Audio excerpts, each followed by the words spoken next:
എൻ്റെ പേര് കാഞ്ചന. ഞാൻ കാസർഗോഡ് കാഞ്ഞങ്ങടന്നാണ് വരുന്നത്. എനിക്ക് 2010 ഒരു മോളുണ്ടായത്. അതിനുശേഷം കുട്ടികളുണ്ടായിട്ടില്ല. ഒരു പ്രാവശ്യം ട്യൂബിൽ പ്രഗ്നൻസി ആയിട്ട് കുറച്ച് കോംപ്ലിക്കേഷനായിട്ട് അത് പോയതാണ്. പിറ്റേ കുട്ടികളുണ്ടായിട്ടില്ല. പിന്നെ കുറേ ട്രീറ്റ്മെൻറ്റ് എടുത്തു, എന്നിട്ടും കുട്ടികളൊന്നും ഉണ്ടായിട്ടില്ല. 2021 മാർച്ചിൽ നമ്മൾ ഗൾഫിൽ പോയായിരുന്നു. വിസിറ്റിലാണ് പോയത്. 3 മാസം കഴിയുമ്പോൾ കൊറോണ ആയതുകൊണ്ട് അത് വീണ്ടും എക്സ്റ്റെൻഡ് ചെയ്തു. നാട്ടിലേക്ക് വരാൻ പറ്റാത്തതുകൊണ്ടാണ്. ആ സമയത്താണ് ചേട്ടൻ്റെ ഒരു ഫ്രണ്ട് ഗ്രീഷ്മ, അവൾ ദുബായിൽ നേഴ്സായിട്ട് വർക്ക് ചെയ്യുന്നതാണ്. അവൾ പ്രഗ്നൻസിൻ്റെ സമയത്ത് അവരുടെ പാരൻസിന് അവിടെ വരാൻ പറ്റിയില്ല. ആ സമയത്ത് ഒരു ലേഡീസ് വേണമെന്ന് പറഞ്ഞു. അങ്ങനെ ചേട്ടൻ്റെ ഫ്രണ്ടായി ഞാൻ അവിടെ പോയതാണ്. അങ്ങനെ അവളെ പരിചയപ്പെട്ടത്. അപ്പോൾ ആ സമയത്ത് കൂടുതൽ നമ്മൾ അവിടെ പോവുകയും അവരെ കാര്യങ്ങൾ ശ്രദ്ധിക്കുകയും ചെയ്യുന്നുണ്ടായിരുന്നു. അപ്പോൾ അവൾ പറഞ്ഞു, രണ്ടാമത് കുട്ടികൾ നോക്കാത്തത് കൊണ്ടാണെന്നോ. അന്നേരം പറഞ്ഞു ഇങ്ങനെയാണ് സംഭവങ്ങളെന്ന് പറഞ്ഞ സമയത്ത് അവൾ പറഞ്ഞു, ഒരു കൃപാസനം നമ്മുടെ വീട്ടിൻ്റെ അടുത്തുണ്ട് ചേച്ചി, ഓൺലൈനിൽ ഒന്ന് നോക്ക്, ഓൺലൈനിൽ ഉടമ്പടി ഉണ്ട്. പക്ഷെ എനിക്ക് ഇതിനെക്കുറിച്ചിട്ട് ഒന്നും അറിയില്ല. ഞാൻ ഹിന്ദു ആയതുകൊണ്ട് എങ്ങനെയാണ് പ്രാർത്ഥിക്കൽ, എന്താ ചെയ്യണ്ടേ ഒന്നും അറിയില്ല. അവൾ ജസ്റ്റ് പറഞ്ഞു ഓൺലൈനിൽ നോക്ക് ചേച്ചി, ഇങ്ങനെ രാവിലെയും രാത്രിയാണ് പ്രാർത്ഥിക്കേണ്ടത്, നല്ലോണം പ്രാർത്ഥിച്ചാൽ മതി, നല്ല ശക്തിയുള്ള മാതാവാണ്, അങ്ങനെയൊക്കെ പറഞ്ഞ് ഞാൻ അന്നേരം പിന്നെ കാര്യമാക്കിയില്ല. കുറച്ച് കഴിഞ്ഞ ശേഷം ഞാൻ യൂട്യൂബിൽ സാക്ഷ്യങ്ങൾ കേൾക്കാൻ തുടങ്ങി. അപ്പോൾ പിന്നെ എനിക്ക് അതിലോട് ഒരു സത്യം ഉണ്ട് എന്നുള്ളൊരു വിശ്വാസം വരികയും പിന്നെ സാക്ഷ്യങ്ങൾ കേട്ടുകൊണ്ടിരിക്കുകയും ചെയ്തു. രാവിലെയും രാത്രി കിടക്കാൻ നേരത്തും നല്ലോണം പ്രാർത്ഥിക്കുമായിരുന്നു, സാക്ഷ്യങ്ങൾ കേൾക്കുമായിരുന്നു. അച്ഛൻ്റെ ഇവിടെയുള്ള പ്രസംഗങ്ങളും കാര്യങ്ങളും എല്ലാം മനസ്സിലാക്കി തുടങ്ങി. ബാക്കി വെഞ്ചരിച്ച സാധനങ്ങളൊന്നും എൻ്റെ കയ്യിലില്ലായിരുന്നു. പക്ഷേ മാതാവ് അനുഗ്രഹിച്ച് എനിക്ക് ജൂലൈയിൽ ഞാൻ ഉടമ്പടി എടുത്തത്. സെപ്റ്റംബർ ആകുമ്പോഴത്തേക്ക് ഞാൻ പ്രഗ്നൻ്റ് ആയിരുന്നു. അങ്ങനെ മാതാവ് ഇടപെട്ടുകൊണ്ടാണ് എനിക്കത് പൂർണ്ണ വിശ്വാസമുണ്ട്. ഞാൻ വെച്ചാൽ കുറേ ട്രീറ്റ്മെൻറ്റ് എടുത്തായിരുന്നു. അന്നേരമൊന്നും കുട്ടികളുണ്ടായിരുന്നില്ല. മോക്കും ഒരു കൊച്ചും കൂടി വേണമെന്നില്ല വലിയ ആഗ്രഹമായിരുന്നു. അങ്ങനെ മാതാവ് അനുഗ്രഹിച്ചിട്ട് ഒരു കുഞ്ഞിനെ തന്നു. അവളെ ഒരു വയസ്സാകുമ്പോൾ തന്നെ ഇവിടെ കൊണ്ട് കാണിക്കണം എന്നുള്ള ആഗ്രഹം ഉണ്ടായിരുന്നു. പക്ഷേ ചേട്ടന് വരാൻ പറ്റിയില്ല. ചെറിയ കുഞ്ഞും ട്രാവൽ ചെയ്യുന്ന ബുദ്ധിമുട്ടെല്ലാം ആയതുകൊണ്ട് ഇപ്പോൾ 2 വയസ്സായി. ഒരു സൂക്കടൊന്നും കാര്യങ്ങളൊന്നുമില്ല. പ്രഗ്നൻ്റ് സമയത്ത് എനിക്കൊരു മുഴയുണ്ടായിരുന്നു. പ്രഗ്നൻ്റ് ഗർഭപാത്രം വലുതാകുന്നത് കൂടുതലനുസരിച്ചിട്ട് ഈ മുഴ വലുതായി വന്നായിരുന്നു. അന്നേരം കുറച്ച് ടെൻഷനുണ്ടായിരുന്നു, വീണ്ടും ഇത് പോകാനാന്നോന്ന്. അന്നേരം ഫ്രണ്ട് പറഞ്ഞു, ഇല്ല മാതാവ് തന്നത് തികച്ചും കിട്ടും, നല്ലോണം പ്രാർത്ഥിച്ചോളാൻ പറഞ്ഞു. പിന്നെ എനിക്ക് ഉപ്പ്, അവളുടെ നാട്ടിൽ പോയിട്ട് വരുമ്പോൾ കുറച്ച് ഉപ്പ് കിട്ടിയായിരുന്നു. അപ്പോൾ ഫുഡിലെല്ലാം ഞാൻ ഉപ്പിടും, വെള്ളം കുടിക്കുമ്പോൾ ഉപ്പിടും. ആ സമയത്തെല്ലാം ഞാൻ ഉപ്പിട്ട് വെള്ളം കുടിക്കുമായിരുന്നു. പിന്നെ കാശിരൂപം കിട്ടി.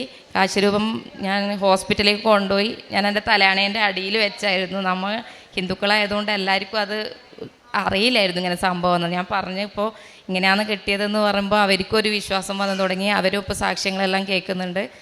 ചിലവർ ഇതാദ്യം ഒന്നും ഉൾക്കൊള്ളാൻ ബുദ്ധിമുട്ടായിരിക്കും. സാക്ഷ്യം കേൾക്കുമ്പോൾ ആണ് അവർക്ക് മനസ്സിലാകുന്ന കൂടുതൽ ഇതിൽ സത്യങ്ങളുണ്ടെന്ന്. 2 പേര് 3 പേര് എൻ്റെ ഫ്രണ്ട്സുകളെല്ലാം ഓൺലൈനിൽ ഉടമ്പടി എടുത്തിട്ടുണ്ട്. അവർക്ക് ഇവിടെ വരണമെന്ന് താല്പര്യമുണ്ട്.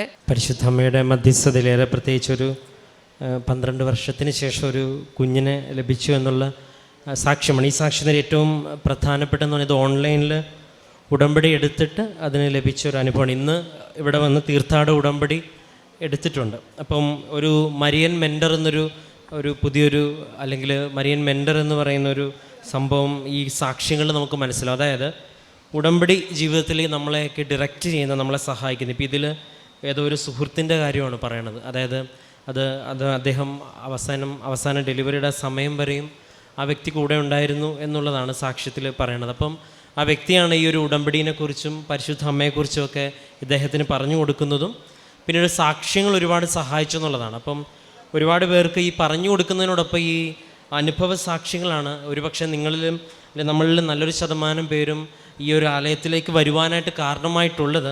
നമ്മളൊന്നെങ്കിൽ വായിച്ചതോ കേട്ടതോ അല്ലെങ്കിൽ മറ്റുള്ളവർ നമ്മുടെ ഡയറക്റ്റായിട്ട് പറഞ്ഞതായിട്ടുള്ള വലിയ അനുഭവങ്ങളാണ്. കാരണം ഈ അനുഭവ സാക്ഷ്യങ്ങളാണ് എപ്പോഴും നമ്മൾ ഒരു മനുഷ്യയുക്തിയിൽ ദൈവസാന്നിധ്യമില്ലാതെ എങ്ങനെയാണ് ഇതെല്ലാം സംഭവിക്കുക എന്നുള്ളൊരു പ്രാർത്ഥനയിൽ ഇത് കേൾക്കുമ്പോഴേക്കും എല്ലാവർക്കും ഒരു വിശ്വാസത്തിൻ്റെ ആദ്യത്തെ ഒരു സ്റ്റെപ്പ് അവിടെ ഉണ്ടാവും.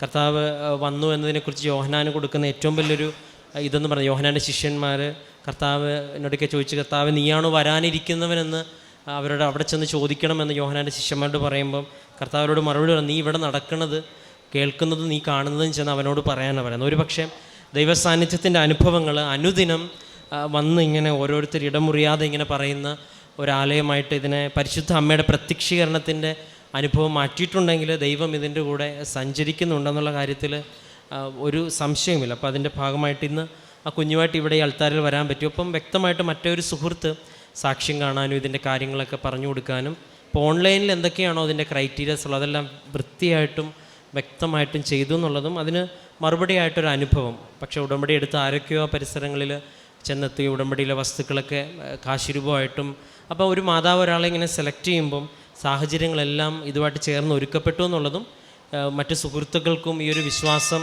ഒരനുഭവം ഒരു വലിയൊരു പ്രചോദനമായെന്നുള്ളതാണ് സാക്ഷി. അപ്പോൾ ഇന്ന് തൊട്ട് ഒരു കുറച്ചും കൂടെ ഗൗരവമായിട്ടുള്ള, ഇപ്പോൾ അച്ഛൻ എപ്പോഴും ഓർമ്മപ്പെടുത്താറുണ്ട്, ഒരു ഓൺലൈൻ ഉടമ്പടി ഒരു എൻഗേജ്മെൻ്റ് ആണെങ്കിൽ തീർത്ഥാടന ഉടമ്പടി ഒരു മാരേജ് പോലെ കല്യാണം കുറച്ചും കൂടെ ഗൗരവമായിട്ട് പരിശുദ്ധ അമ്മയുമായിട്ട് അല്ലെങ്കിൽ ഈശോയായിട്ടുള്ള ബന്ധം കുറച്ചും കൂടെ ഗൗരവമായിട്ട് എടുക്കുന്ന ഉടമ്പടിയിൽ ഇന്ന് പ്രത്യേകമായിട്ട് ചേർന്നിട്ടുണ്ട്. അപ്പോൾ ഇനിയും ഇതിനും വലിയ അനുഭവങ്ങളും ദൈവസാന്നിധ്യത്തിൻ്റെ അടയാളങ്ങളുമായിട്ട് വരുവാൻ ദൈവം ഇടവരുത്തട്ടെ എന്നും, ഒപ്പം പരിശുദ്ധ അമ്മ ഈ ലോകത്തിലേക്ക് സമ്മാനമായി നൽകിയ കുഞ്ഞിനെ പ്രതിയും, ഒപ്പം ഇതിനു വേണ്ടി കൂടെ നിന്ന എല്ലാ സുഹൃത്തുക്കളെ പ്രതിയും, ഒപ്പം ലഭിച്ച വിശ്വാസത്തിൻ്റെ ആഴത്തെ പ്രതി നമുക്ക് കരങ്ങളടിച്ച് ദൈവത്തിൻ്റെ നാമം മഹത്വപ്പെടുത്താം. അത്യപൂർവ ദൈവാനുഭവങ്ങൾ ഇനി നിങ്ങൾക്കും സ്വന്തം. ഈ യൂട്യൂബ് ചാനൽ ഇതുവരെ സബ്സ്ക്രൈബ് ചെയ്തിട്ടില്ലെങ്കിൽ ഇപ്പോൾ തന്നെ സബ്സ്ക്രൈബ് ചെയ്യുക. ഈ വീഡിയോ ഇപ്പോൾ തന്നെ നിങ്ങളുടെ സുഹൃത്തുക്കൾക്ക് ഷെയർ ചെയ്തുകൊണ്ട് കർത്താവിൻ്റെ പ്രേക്ഷിതരാകുക.